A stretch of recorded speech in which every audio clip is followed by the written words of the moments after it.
ও বলে যে বয়স বাড়লে কি হয়েছে, মন তো আমার এখনো যুবক। আরে ভাই, আপনারা ঠিক কইতে কইছি আমি, তাহিরি শ্রোতা আপনারা, হ্যাঁ? তো তাইলে ঠিক ঠিক বলতেছেন কেন? তো জিজ্ঞেস তো করি নাই ভাই, সরি ভাই, কিছু করার দেয়। এই যে ভিডিও ম্যানরা বলবে যে জামশেদ মজুমদার কি অহংকার নিয়ে কথা বলে, মানুষের তুচ্ছ করে কথা বলে। আরে গেলা ওনারা কি করতেছে এখানে? আসতে ইসলাম শিখতে আসে, ঠিক বেঠিক আপনি সিদ্ধান্ত দিবেন। যখন থেকে শ্রোতারা ঠিক বেঠিক সিদ্ধান্ত দিচ্ছে, তখন থেকে বক্তারা যা খুশি তা বলে যে ঠিক কিনা, লোকে কয় ঠিক ঠিক হয়ে যায়, শেষ। আর কোনো মানদণ্ড নাই ঠিক বেঠিকের, কোনো কোরআন সুন্নাহ থেকে দলিল প্রমাণ লাগে না, খালি বক্তা কবু ঠিক কিনা, শ্রোতা কবু ঠিক, এই ঠিক, ব্যাস। যুব সমাজের অবক্ষয়তার কারণ যদি নিয়ে কথা বলি, সবগুলো তো দূরের কথা, 10টা 5টা কারণ তো দূরের কথা। যদি খালি যুবকের নেশার বিষয়ে কথা বলি, তো কতক্ষণ বলা সম্ভব? কতক্ষণ বললে নেশার বিষয় বলে শেষ করা সম্ভব? আর আমি বা কতটুকু জানি কতটুকু অধঃপতন হয়েছে। যুবতীর বেপরদা, পর্দাহীনতা, এইটা নিয়ে যদি কথা বলি, তাহলে কতক্ষণ বলা সম্ভব? কতটুকুই বা বলার জ্ঞান রাখি? উলঙ্গ থেকে মানুষ বেপরদা থাকতো, তারপর মানুষ জামা কাপড় পরলো, ওগুলো পরে এখানে সেখানে এমন ডিজাইন করছে, উলঙ্গর চাইতে বেশি ভালগার দেখা যায়। তারপর কিছু মানুষ বোরখা বানানো শুরু করলো, স্ট্রবেরি কালার, পিঙ্ক কালার, বুকের সামনে ফুল, নাভির নিচে ফুল, কোমরের মধ্যে পিতা দিয়ে টাইট করে বান্ধা দিয়া হাত এভাবে তুলে মেয়েরা মাদ্রাসার হাঁটে এখন। তো যুবতীর, আমার বোনের বেপরদা নিয়ে কথা বললে কতক্ষণ কথা বলবো, আর কতটুকুই বা বলা সম্ভব? আমি বা কতটুকু জানি? যুবকের অবক্ষয় নিয়ে কথা বললে, রাস্তাঘাটে কোনো মেয়ে ছক্কা লুডু খেলে না, সবগুলা যুবকরাই তো খেলে। রাস্তাঘাটে যুবতীরা সিগারেট, গাঁজা, ইয়াবা সেবন করে বেড়ায় না, যুবকরাই করে। এখনো সিনেমা হলের টিকিট যুবক যুবতীকে ফুসলায় ফাসলায় 2টা টিকিট কেটে নিয়ে যায় সিনেমা দেখতে। এখনো জানার সমস্ত বিল যুবক ভরে। রাস্তাঘাটে মারামারি, গালিগালাজ, এগুলো যুবকরাই করে, পুরুষরাই করে। আবার আল্লাহ থেকেও আদিষ্ট হয়েছে প্রথমে নিজের চক্ষু অবনত করে লজ্জাস্থানের হেফাজত করতে। সেই যুবক কিনা বেপরদা মহিলার দিকে তাকিয়ে থেকে ফেসবুকে পোস্ট করে, মাইক হাতে বেয়ে কথা বলে, জায়গা জায়গায় সমালোচনা করে, সমাজটা নষ্ট হয়ে গেছে, নারীরাই নষ্টের মূল, বেপরদা চলে, সব ছেলে নষ্ট করে দিছে। অথচ ও ল্যাংটা হাঁটলেও পুরুষের জন্য আল্লাহর পক্ষ থেকে আদেশ, নিচে তাকাবে তারপরে হাঁটবে। ও নিচে তাকাবে না, নিজেরটা মানবে না, আরেকজন মানে নাই, সেটার সমালোচনা করে বেড়ায় যুবক। এখানকার যুবকের ধারণা পর্দা মানে হচ্ছে মহিলা, পর্দা মানে মা, বোন, স্ত্রী, কন্যা, দাদি, নানি, ফুফি, খালা। পর্দা মানে মহিলা। যখন তারা পর্দাকে এভাবে খ্রিস্টানদের মতো, ইহুদি নাসারাদের মতো যখন পরিবর্তন করতে শুরু করলো পর্দার মিনিং, তখন আল্লাহর আযাব এদের উপরে চলে আসছে। এদের মহিলারা বলতেছে যে আরে পর্দা কি পোশাকে আছে নাকি, মনে হলো পর্দা। কারণ এরা পর্দার অপব্যাখ্যা করেছে, এরা পর্দার মানে সমস্ত মহিলার বদনাম করেছে। কিন্তু নিজেকে যে আল্লাহ নিচের দিকে তাকানোর জন্য বলেছে, ওই মহিলার দিকে না তাকাইতে বলেছে, নিষেধ করেছে, সেটা মানেনি। ঘরে সিলিন্ডার গ্যাস ব্লাস্ট হলে নতুন বউ মারা গেছে, পুকুরে পড়ে মারা গেলে নতুন বউ মারা গেছে, যে বউটা যৌতুক দেওয়ার কথা ছিল যৌতুক দিতে পারে নাই, মোহর দিয়ে বিয়ে করার কথা ছিল, পুরুষ যৌতুক নিচ্ছে। এরপরে বলতেছে সমাজে পুরুষ নির্যাতন হয়, আপনারা জানেন না। তো তুই কি পুরুষ রে বেটা? পুরুষ তো মহিলাকে টাকা দিয়ে বিয়ে করে, তুই তো টাকা নিচ্ছিস। পুরুষ তো মহিলাকে টাকা দিয়ে বিয়ে করে, পুরুষ উপার্জনের জিম্মেদার নিজেকে মনে করে। মা বোনকে কাজে লাগাই দেয় না, মেয়েকে কাজে লাগাই দেয় না। পুরুষ মর্যাদা সম্পন্ন হয়, বলবে 3 বেলা খাবো, না পারলে 2, না পারলে 1। কিন্তু জিম্মেদারি উপার্জনের আমার বোনের না, আমার মায়ের না। যদি করে মুসলমান মেয়ে, কোনো হারাম কিছু নাই, মহিলা কাজ হতে পারে। আল্লাহ আমাদেরকে বোঝার তৌফিক দান করুন।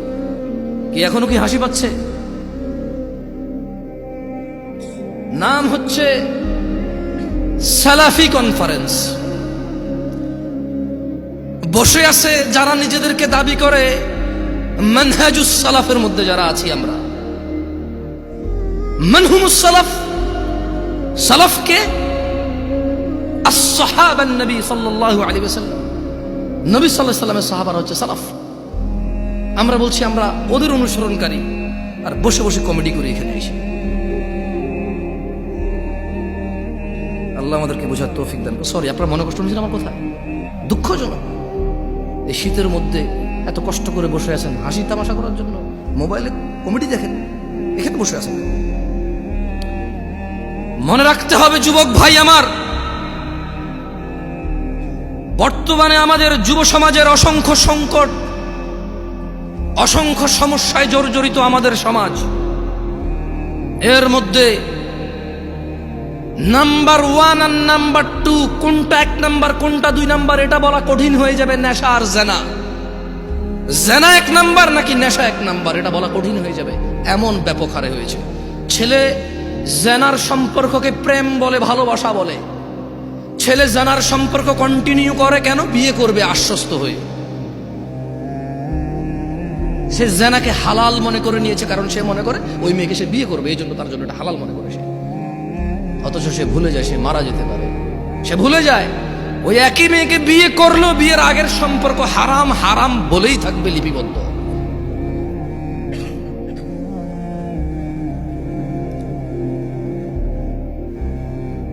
যুব সমাজ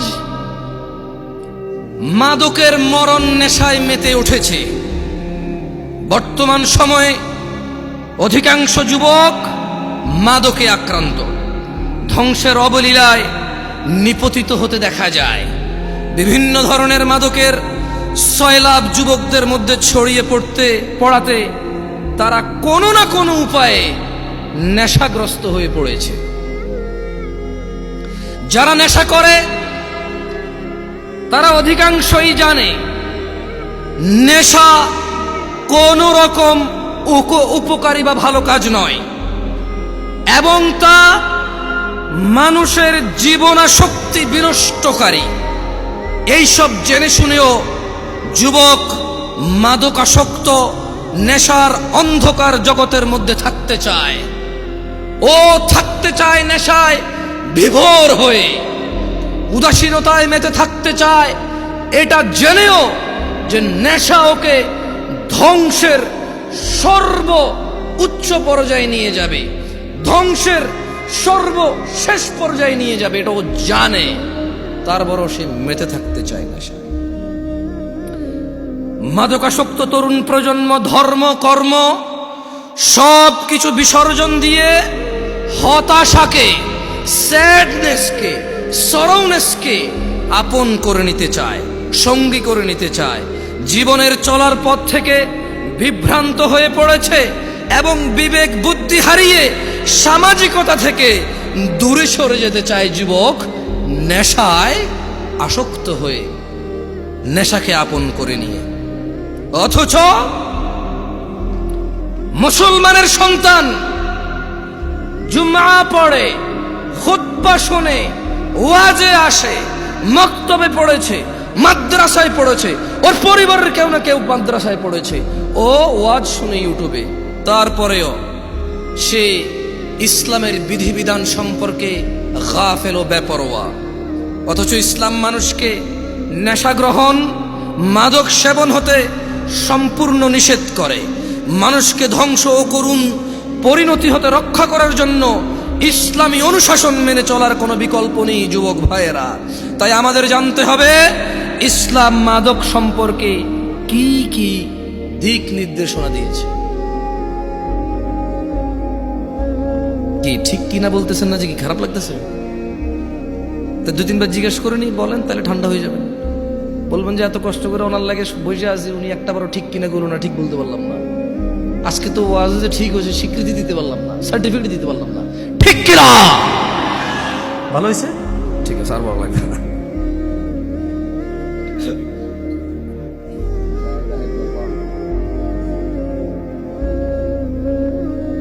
দই জমান ভাই, মানুষ জমায়েন না, ওয়াজ জমায়েন না, ওয়াজরে জমতে দিয়ে না, জমে গেলে তো বসে যাবে, শেষ। আমি চাই ওয়াজ না জমুক, ওয়াল্লাহ আমি চাই শ্রোতা না জমুক, ওয়াজ না জমুক। আমি চাই আল্লাহর এই পৃথিবীতে কত নবী রাসূল প্রেরণ করেছে যাদের উম্মত খুবই অল্প সংখ্যক, কিন্তু তারা অসফল নয়।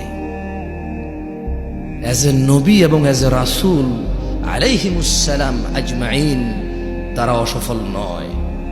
আমি জামশেদ মজুমদার কখন এটা বিশ্বাস করি না এত বড় প্যান্ডেলে এত মানুষ থাকলেই কল্যাণ।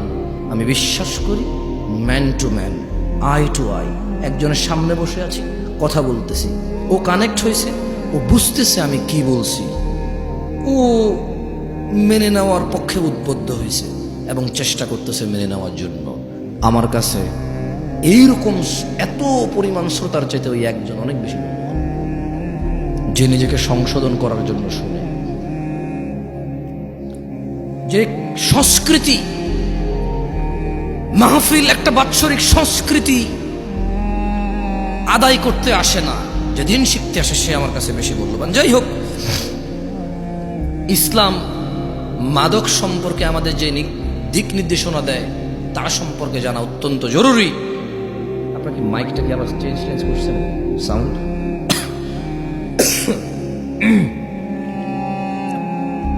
রাসূলুল্লাহ সাল্লাল্লাহু আলাইহি ওয়াসাল্লাম মাদক সম্পর্কে সতর্কবাণী উচ্চারণ করে বলেন, যে কোনো ধরনের নেশাজাত পানীয় হারাম।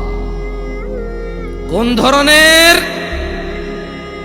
এইগুলা বলি ঠিক ঠিক জিজ্ঞেস করবো, এতক্ষণ তো কথা বলছি, এখন দুই একটা হাদিস পড়বো, আয়াত পড়বো, আপনাদেরকে জিজ্ঞেস করব।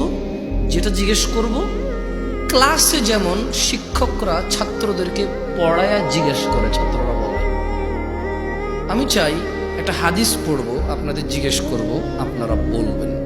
তাহলে কি হবে? আপনারা যখন বলবেন এটা আপনারা ইজিলি মুখস্থ করতে পারবেন, মনে থাকবে ইনশাআল্লাহ।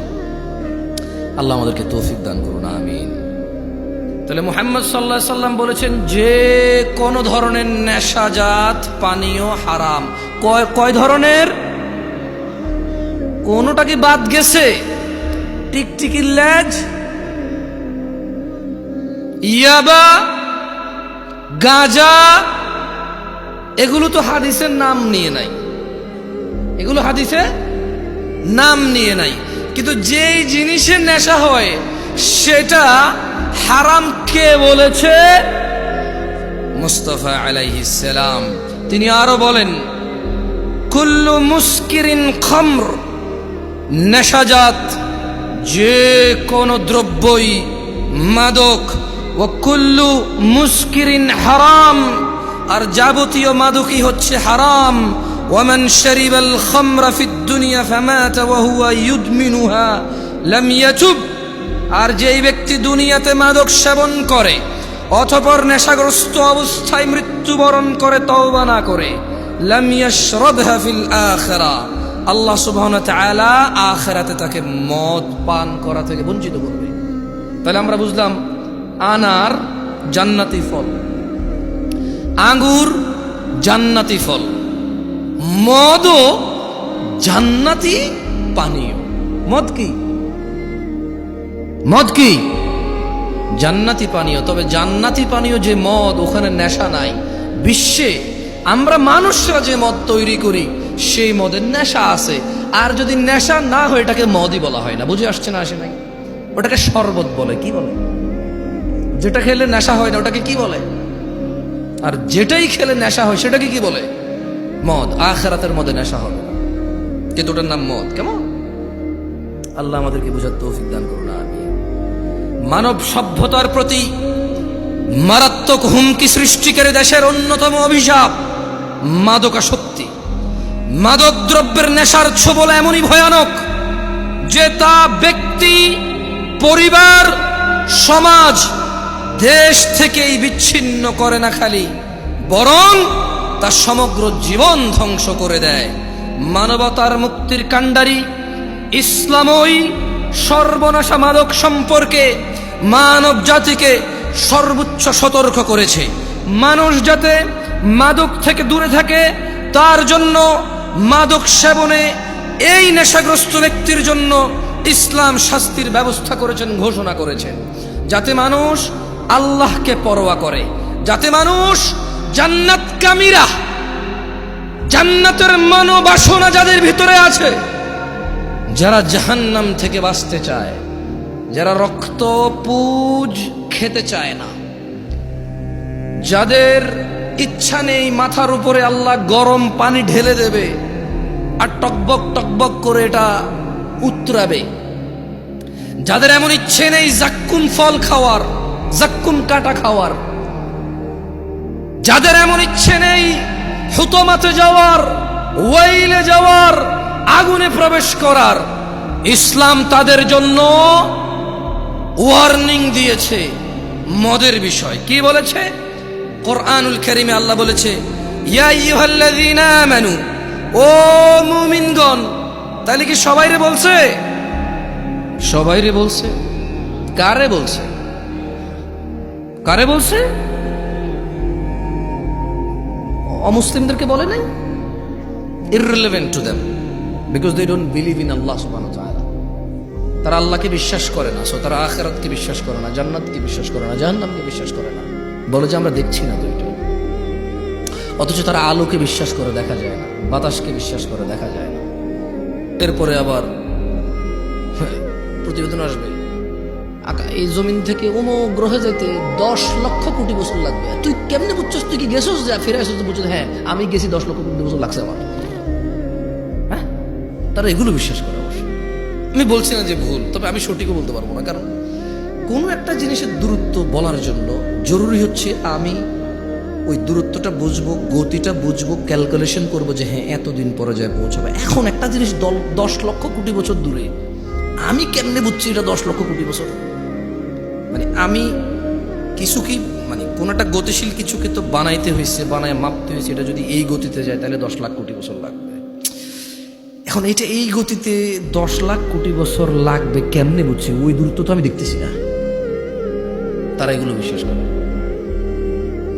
তারা জান্নাত জাহান্নাম বিশ্বাস করে না, বলে যে দেখছি না। অথচ ঘুমের মধ্যে মানুষ কান্না করে, কেন? সাপে কামড় দিছে।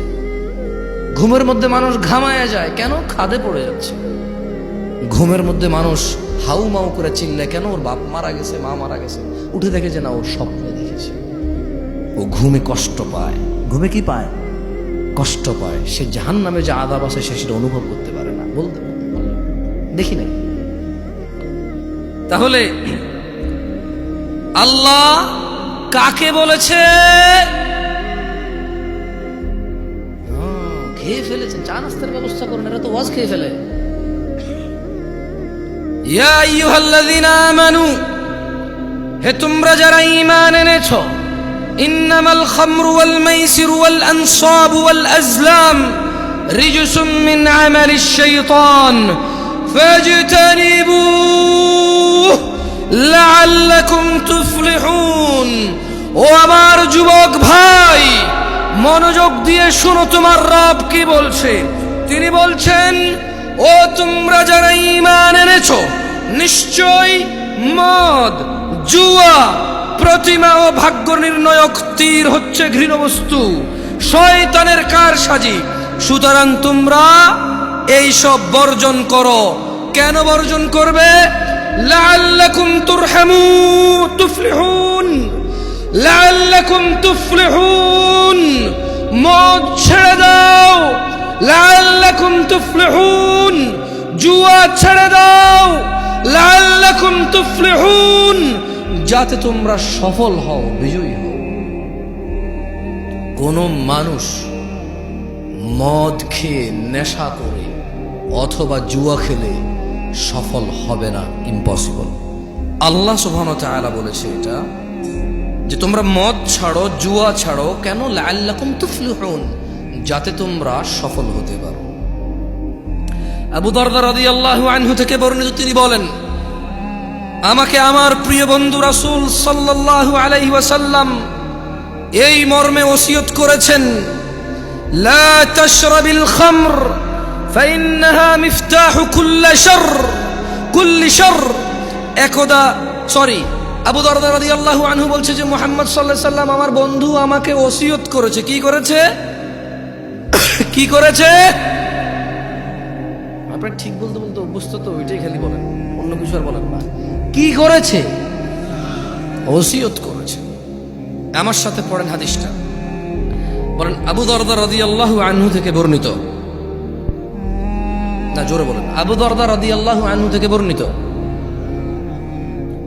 তিনি বলেন, আমাকে আমার প্রিয় বন্ধু রাসূলুল্লাহ সাল্লাল্লাহু আলাইহি ওয়াসাল্লাম এই মর্মে ওসিয়ত করেছেন, লা তাশরাবিল খামরা। ও আবু দারদা, তুমি কখনো মদ পান করিও না।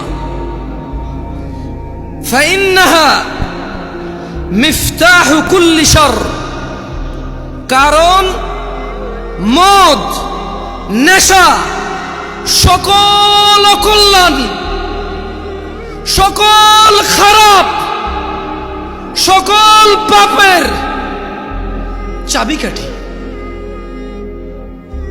বুঝছেন না? বুঝুন, মানে একজন মানুষ যদি নেশা করে, এই পৃথিবীতে আর এমন কোন খারাপ কাজ নাই যেটা তার দ্বারা সম্ভব না।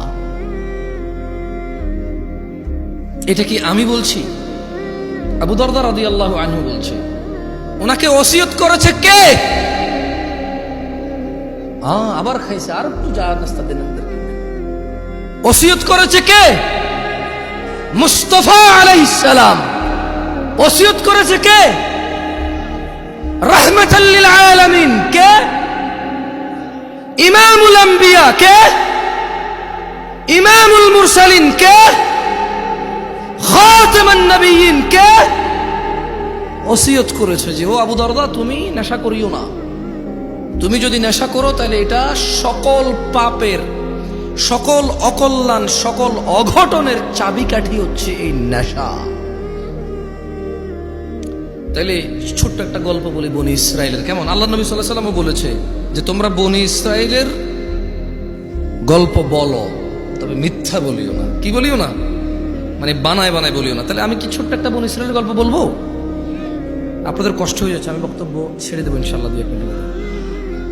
আপনি না গেলেই বলি, আর কত মানুষ কষ্ট হয়ে গেছে। আপনি চালান, আমি পারবো না এত বেশি চালাইতে। বেশি চালাইলে ব্রেক ধরবে না, পরে ডাইরেক্ট 120 গতিতে মারলে 30-40 পিছে এসে মেরে দিবে গাড়ি। একদা বনি ইসরাইলের জৈনিক রাষ্ট্রপতি, মানে একজন সরকার প্রধান বা রাজা, ওর যুগের, মানে ওই রাজা তার সময়ে একজন আবেদ, বুজুর্গ মানে বুঝেন, নেককার মানুষ। কি মানুষ? নেককার মানুষ। তো ওই রাষ্ট্রপতি ওর যুগের একজন নেককার মানুষকে 4টি কাজের যে কোনো একটি কাজ করতেই হবে বাধ্য করেছে। যদি না করে ওকে হত্যা করবে। তাহলে বনি ইসরায়েলের একজন রাষ্ট্রপতি একজন বুজুর্গ নেককার মানুষকে কয়টি কাজ করতে বলছে? না, এই যে খেয়ে ফেলছেন। 4টির যে কোনো একটি, মানে করতেই হবে।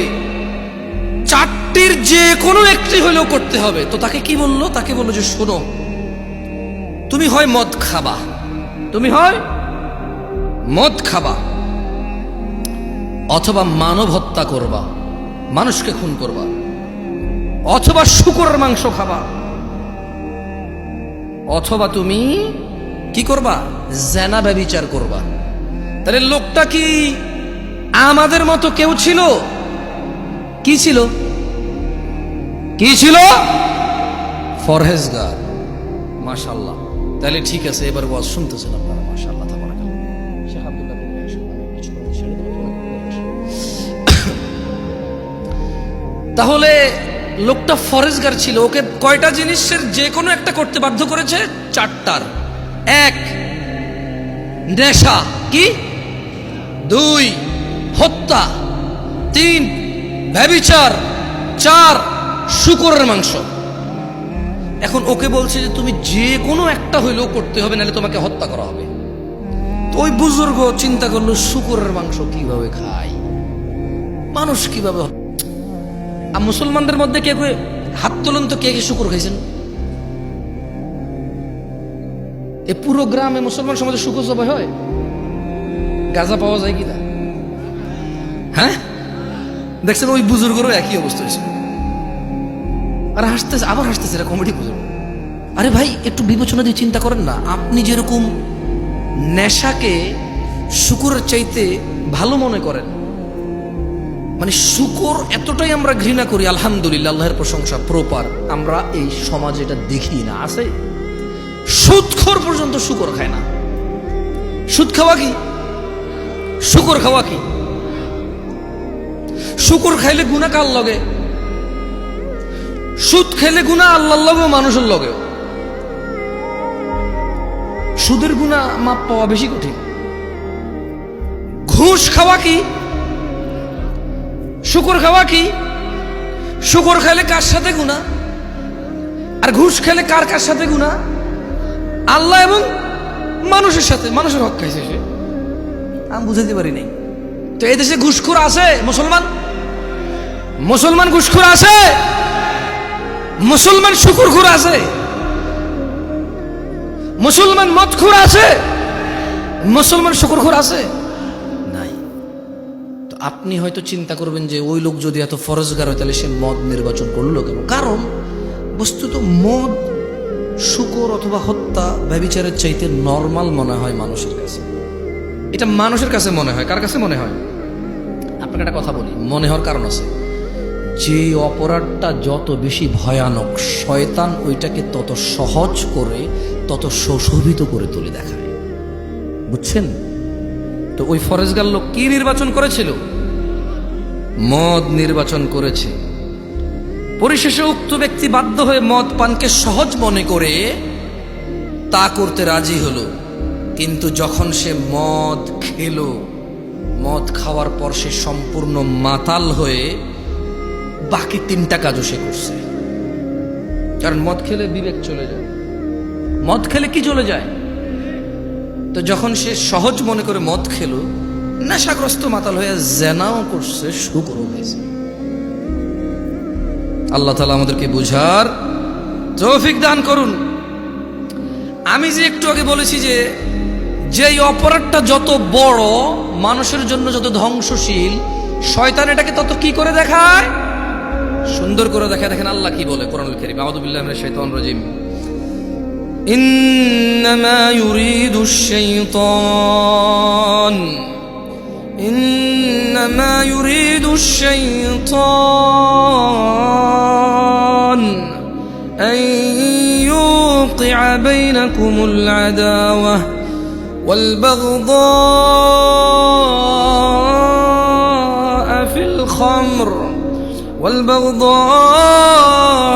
في الخمر والميسر ويصدكم عن ذكر الله وعن الصلاة فهل أنتم منتهون। নিশ্চয়ই শয়তান মদ, জুয়ার দ্বারা।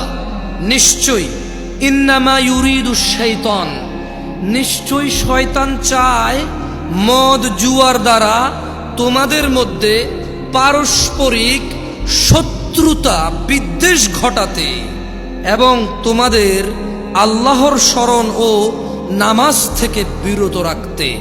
নিশ্চয় শয়তান কি চায়? মদ জুয়ার মাধ্যমে নিজেদের মধ্যে ভেজাল পাকাই দিতে এবং সলাৎ থেকে দূরে রাখতে এবং আল্লাহর স্মরণ থেকে দূরে রাখতে। তবু কি তোমরা, আল্লাহ বলছে যে ফাহাল আনতুম মুনতাহুন,